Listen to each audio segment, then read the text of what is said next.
Welcome, this is Diljit Singh as a career counsellor और इस video में बात करने जा रहा हूँ इन्फॉर्मेटिक्स प्रैक्टिस की। एक ऐसा सब्जेक्ट्स जो कि आज की डेट में 2025 में बहुत ही ज़्यादा पॉपुलर हो चुका है। तो इस वीडियो में बात करेंगे कि ये सब्जेक्ट है क्या, इसमें कैरियर अपॉर्चुनिटीज़ क्या है, 10th के बाद इसे लेना चाहिए, क्यों लेना चाहिए, क्यों अडॉप्ट करना चाहिए। तो डिटेल में जानकारी लेते हैं कि कैसे ये आपके लिए बेनिफिशियल हो सकता है। तो आइए विदाउट वेस्टिंग द टाइम चलते हैं कि ये सब्जेक्ट है क्या। अगर आप ये वीडियो YouTube शॉर्ट्स में देख रहे हो तो नीचे दिए गए लिंक पर क्लिक कीजिए, उस वीडियो में आपको प्रॉपरली डिटेल्स जो है वीडियो दिखाई देगी। सबसे पहले क्वेश्चन आ जाता है कि ये इन्फॉर्मेटिक प्रैक्टिस है क्या। तो इसमें क्या क्या चीज़ें आ जाती हैं।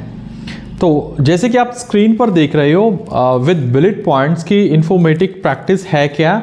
तो इसमें जो चीज़ें आ जाती हैं वो है कि हमारा कंप्यूटर के साथ काम करना, solve real world problems using technology को यूज़ करते हुए रियल वर्ल्ड प्रॉब्लम को सॉल्व करना एंड मैनेज डेटा एफिशिएंसी।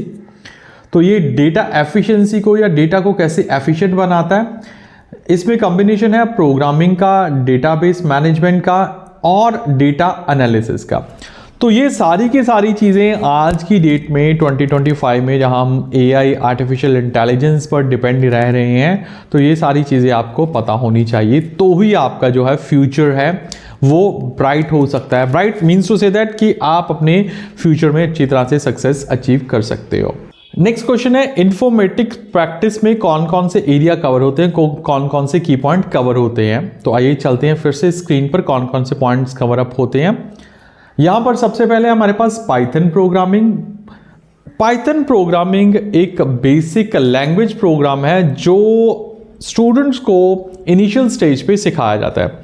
अगर मैं बात करूं आज से 2-3 साल पहले तो ये प्रोग्रामिंग इंट्रोड्यूस होती थी बच्चों को BSc IT जब कर रहे होते थे या फिर BCA यानी कि bachelor of computer application. But IP में ये जो चीज़ है आपको डायरेक्टली +1 से स्टार्ट हो जाएंगी। इसका मतलब कि आप डायरेक्टली +1 से जो है अपने पाइथन प्रोग्रामिंग्स करने लग जाओगे। सेकेंड है डेटाबेस मैनेजमेंट। देखो, डेटाबेस मैनेजमेंट आज की डेट में बहुत बड़ा नाम बन चुका है क्योंकि सारी भी चीज़ें वो डेटा है। लाइक फॉर एग्जांपल कि अगर आप बिजनेसमैन हो तो आपके शॉप में बहुत सारी आइटम्स होगी, तो कितनी आइटम्स है, कितनी क्वांटिटी की है, कितने प्राइजेस की है, वो सारे का सारा डेटा है। तो आज की डेट में डेटा को मैनेजमेंट करना बहुत ज़्यादा चैलेंजिंग है। Data management is a big challenge for the people nowadays, क्योंकि डेटा होता तो सबके पास है बट मैनेज कैसे करना है। तो ये सारी की सारी चीज़ें आपको इस सब्जेक्ट में पढ़ाई जाएंगी, मीन्स +1 में कराई जाएंगी। की पॉइंट है इसका डेटा हैंडलिंग एंड एनालिसिस, यानी कि आपके पास जो डेटा है आपको इससे कैसे एनालिसिस करना है, डेटा को रीड आउट करके आपको क्या एनालिसिस निकालना है। रेगुलरली आप प्रैक्टिस कीजिए, छोटे प्रोग्राम डेवलप करिए, देन धीरे धीरे बिगर प्रोग्राम की तरफ आइए। सेकेंड है कि आप कुछ ऑनलाइन प्लेटफॉर्म यूज़ कर सकते हो, जैसे कि मैं स्क्रीन पर आपको दिखा रहा हूँ और इनका लिंक भी आपको डिस्क्रिप्शन में मिल जाएगा। कुछ अच्छे प्रोग्राम है जैसे कि कोड अकेडमी है या W3 स्कूल है या फिर गीक्स फॉर गीक्स है।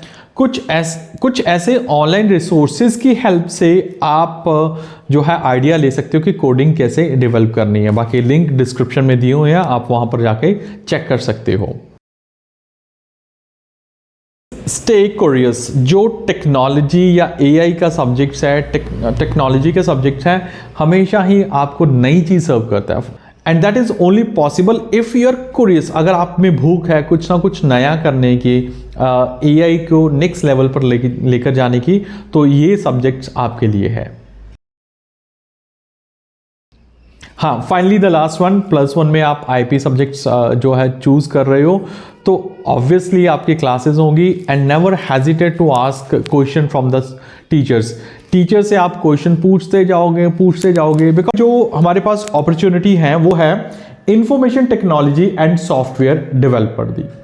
कि अगर मैं कोई भी इंडिया में किसी भी स्टेट की बात करूं या स्पेसिफिकली पंजाब स्टेट की बात करूं, तो पंजाब स्टेट ऐसी स्टेट है जो कि आईटी फील्ड में बहुत ज़्यादा उभर के आ रही है। तो आपको एज ए सॉफ्टवेयर डेवलपर बहुत अच्छी अपॉर्चुनिटी के साथ बहुत बड़ी कंपनीज में जॉब मिल सकती हैं। सेकेंड है एग्रीकल्चर इंडस्ट्री। कि एग्रीकल्चर इंडस्ट्री में भी बहुत अच्छी अपॉर्चुनिटी रहने वाली है, क्योंकि पंजाब को हमेशा से ही क्रॉप ग्रोइंग स्टेट माना जाता है, और यहाँ टेक्नोलॉजी की हेल्प से जो है आप एग्रीटेक, जैसे कि मैंने फर्स्ट यूज़ किया, एग्रीटेक होने से आपको इस फील्ड में बहुत ज़्यादा बेनिफिट मिल सकता है। एजुकेशनल एंड स्किल डेवलपमेंट, ये तीसरी कैटेगरी है जहां पर आपको जॉब अपॉर्चुनिटीज के बहुत ज़्यादा चांसेस हैं।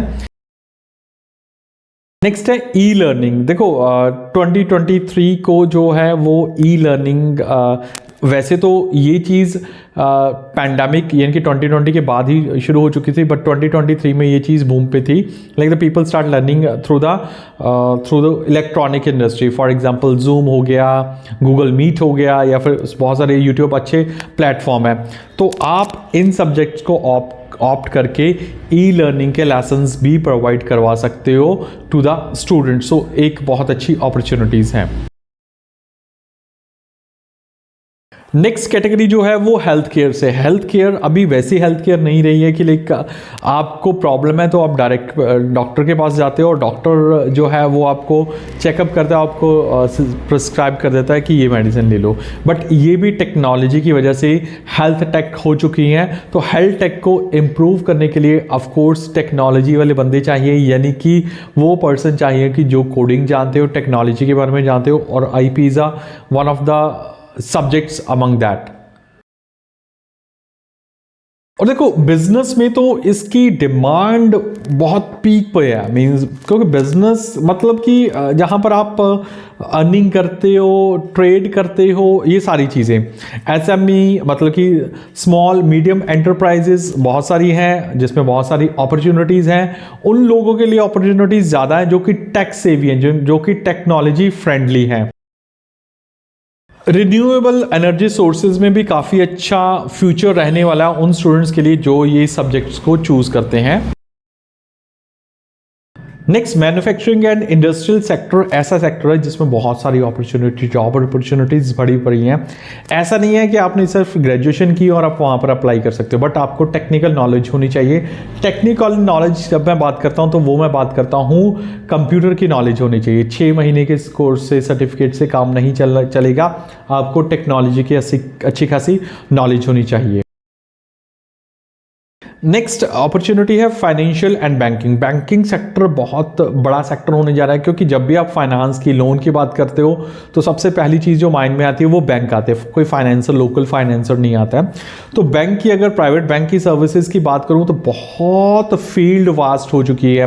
लोन को लेके, बहुत सारे म्यूचुअल फंड्स को लेके, IPOs को लेके, ये सभी आजकल बैंक के थ्रू हो रहा है। तो बैंकिंग में इसका बहुत अच्छा जो है फ्यूचर रहने वाला है, बट सिर्फ उन लोगों का फ्यूचर होगा जो कि टेक सेवी हैं, जिनको टेक्नोलॉजी की नॉलेज है।